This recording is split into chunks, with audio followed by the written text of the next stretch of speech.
Bonjour à tous, bonjour Éric Coquerel. Bonjour. Merci d'être avec nous ce matin. Alors Emmanuel Macron l'a annoncé hier soir, pas de pause en 2018. Les transformations profondes se poursuivront avec la même force et le même rythme, c'est ce qu'il annonce. Qu'est-ce que vous avez pensé de ces vœux et de ces paroles hier soir ? Ça m'inquiète pour le pays. Pourquoi ? Parce que ce qui a eu lieu en 6 mois est assez dévastateur pour le monde du travail.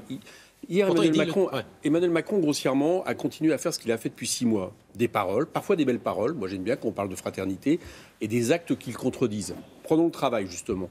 Le travail, c'est central. Voilà, c'est central. Et la première chose qu'il a fait, par les ordonnances sur la loi travail, c'est casser la protection sociale, c'est casser les lois. Lui dit libérer le travail. Oui, c'est ça. Regardez les accords conventionnels qui se préparent, les ruptures conventionnelles collectives, dont on nous disait qu'elles devaient créer de l'emploi. Elles vont surtout servir déjà à licencier dans des entreprises comme PSA, manifestement. Ça, c'est le travail. Un autre thème, tous les exemples pourraient être mis sur la table. Le logement. Il a des paroles pour les sans-abri. Parfait. Mais où sont les actes pour les sans-abri ? Où les sans-abri sont-ils aujourd'hui abrités ? Aujourd'hui, il y a une manifestation du DAL pour demander justement que le Val-de-Grâce soit réquisitionné dans des moments très durs où des dizaines de milliers de personnes sont dans la rue, dans la 5e puissance économique au monde. Mais par contre, il baisse l'APL et il s'attaque au logement social. Là aussi, il a redit son engagement, je cite, d'apporter un toit à toutes celles et tous ceux qui sont aujourd'hui sans abri. Oui, mais c'est un engagement. Je peux vous assurer que les gens qui sont aujourd'hui sans abri dans les rues, parfois des familles, dans Paris, considèrent, à mon avis, de manière assez dure, ce type d'engagement, comme ça, donné à la fin d'une année, et qui ne sont concrétisés en rien. Parce que dans le même temps, un des ministères, par exemple, dont on a baissé le plus le budget, qui est le ministère du Logement, 1,8 milliard dans le dernier budget, c'est ça la réalité. Et puis 9 milliards de cadeaux aux plus riches, ça montre bien que la fraternité pour Emmanuel Macron, elle est un peu bizarre. C'est le président des riches, et puis pour les pauvres et la plupart des Français, en réalité, c'est des coûts. C'est s'attaquer au niveau de vie, et puis c'est déréguler la protection qui est la leur, sociale, du logement, etc. Pour vous, il n'y a aucun tournant, aucune inflexion, j'allais dire, peut-être pas de gauche, mais en tout cas sociale, effectivement, dans les termes qu'il a employés, concorde, partage, fraternité. On a le sentiment qu'il essayait de corriger quelque chose. Ouais, mais encore une fois, il ne suffit pas d'avoir les mots pour de gauche. Il ne suffit pas de parler de projet social pour faire du social. Par exemple, parler de projet social ou dire qu'on va s'intéresser aux chômeurs pour en même temps préparer une réforme des ACEDIC où manifestement les chômeurs seront toujours plus contrôlés, ce qui laisse penser que c'est eux qui sont les responsables du chômage, et où en plus de ça, on va les obliger à prendre des emplois souvent déqualifiés, moins payés, ce qui va baisser par le bas tout le marché du travail. Donc les mesures, à chaque fois chez Emmanuel Macron, tout le temps, mais c'est ce que nous avons toujours eu à faire en face de nous, l'Assemblée, les mesures sont radicalement inverses aux mots qui les servent. Vous promet un grand projet social pour cette année. Lequel ? Vous dites quoi ? Allons-y. Quel projet social ? Il parle de ce qui a été fait dans la santé, notamment. Oui, la santé. Parfait. 4,2 milliards de baisse de budget pour la santé. Le tarif journalier qui veut augmenter dans les hôpitaux. Le fait que désormais, encore davantage que ce qui se passe aujourd'hui, on va devoir passer moins de nuits possible dans les hôpitaux. Ce qui fait qu'on le sait, tout le monde le sait aujourd'hui dans les hôpitaux, il arrive des moments où des gens sont sortis et se retrouvent pour des semaines et des mois souvent plus malades parce qu'ils auraient nécessité justement le fait de rester en soins. Donc pour vous, il n'y a rien à garder dans le fond, dans ces vœux ? Non, dans le fond, sur la forme, c'était assez convenu. On peut le dire. C'était assez classique. Je veux dire, il était dans l'exercice un peu de vœux convenus. Alors, on parle d'Europe sociale, on parle de projet social. Et puis, cette phrase extraordinaire où il demande de les Français de l'aider. Mais enfin, c'est plutôt à lui qui a aidé. Il a repris la formule de Kennedy, effectivement. Oui, demandez-vous ce que vous pouvez faire pour votre pays. Voilà, ça vous a choqué ?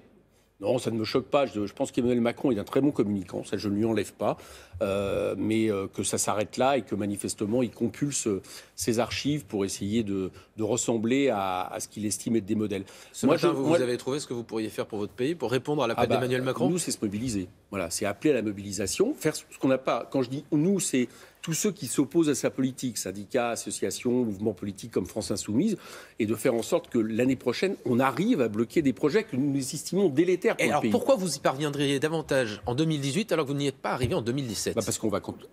je ne sais pas si on va y arriver. Je vous le dis très clairement, parce que on a vu qu'on avait affronté au moins 2 mesures très très dures, les ordonnances qui cassent le code du travail, la protection sociale, un budget qui, encore une fois, je le répète, qui donne 9 milliards de cadeaux aux plus riches. Voilà la fraternité d'Emmanuel Macron, et qu'on n'a pas réussi à mobiliser globalement. Mais il va falloir essayer. Pourquoi ? Parce qu'il y a plusieurs projets qui arrivent. Dès janvier, il y a la sélection à l'entrée de l'université. La loi revient à l'Assemblée. après avoir été au Sénat. Donc il faut essayer de la bloquer. C'est l'instauration de 2 idées. Le bac ne serait plus un diplôme national selon le lycée dans lequel vous auriez accès ou pas à l'université. Donc il faut arriver à casser cette loi. Elle est extrêmement grave.